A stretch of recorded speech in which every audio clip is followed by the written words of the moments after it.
nhiều thon luôn chụp lụa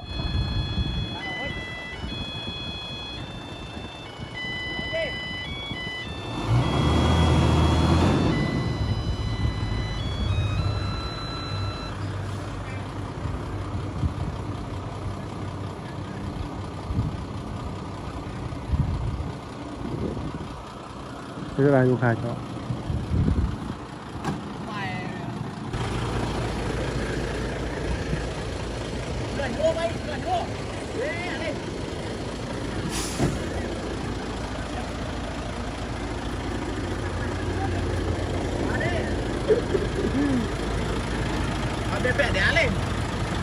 lập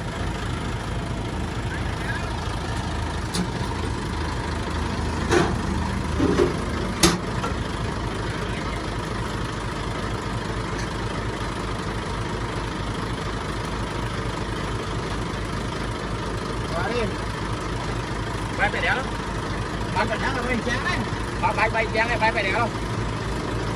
Cái đó không phải sọt ấy rồi, chứ là sọt đầu ấy. Là lại số mới đó. Bạn tiếng lắng á. Họ tiếng này chẳng tiếng lắng thấy.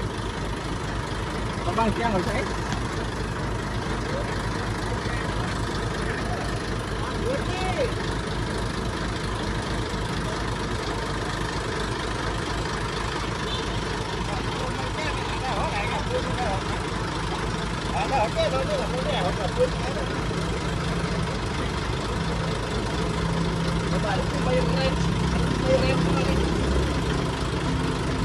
Họ tăng đi đâu bữa nay nè.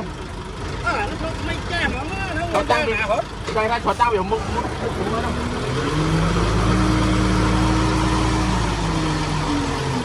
lâu tam tất đang hoạt lâu nát lâu về lo một lâu rồi đó ai về mau lâu đi rồi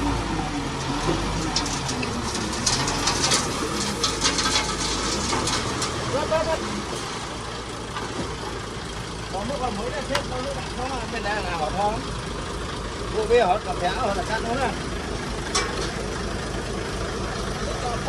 chặt đúng không không mới mà tao đuổi cái chi lại đổ hồi nãy cái thằng nó nó chót mà áo nó đó vậy tăng luôn họ cho cái đang trả cái đó đấy tăng to là cái ô mới vậy hoàn toàn ô mới thế à chứ tao bớt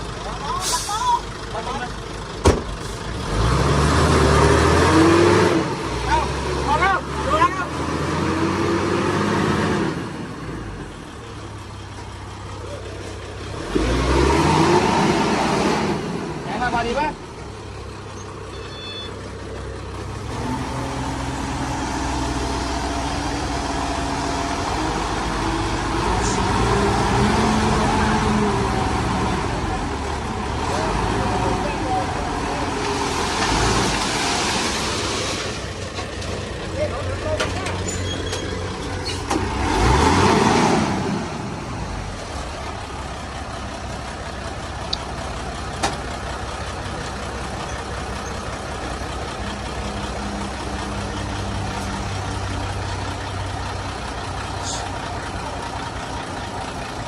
Đọt.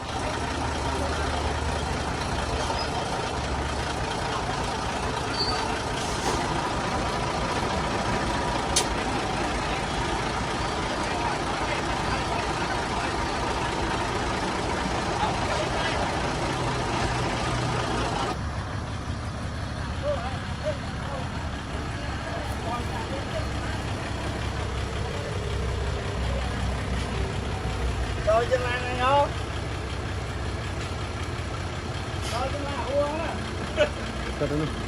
Mana?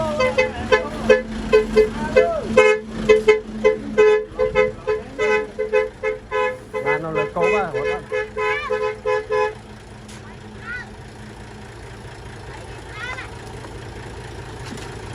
ai tận giờ bol mau chứ, cạp không ai non đi, ai tận luôn, chạy được có, mau vô cái đâu, hay, hay, đâu, đi. Mày chạy bay lên đâu đâu. Mày chạy đi. Quạt lúa còn có đó, đây hừng một cô. Quạt lúa.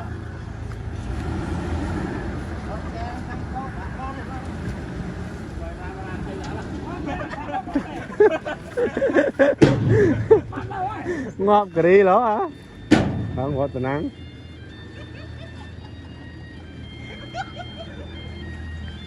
bài ra không đây là phù hợp là trời lắm giá là cái món cái món thằng ngon chứ bố của mình ê có cái hỏi cạnh đang mơ ở đây làm thế là rồi rồi bây giờ nha bọn ăn thôi em tô cái chứ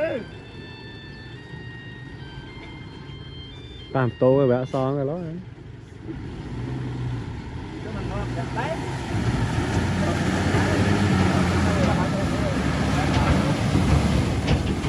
thằng lên thấy chưa lâu lên hấp lên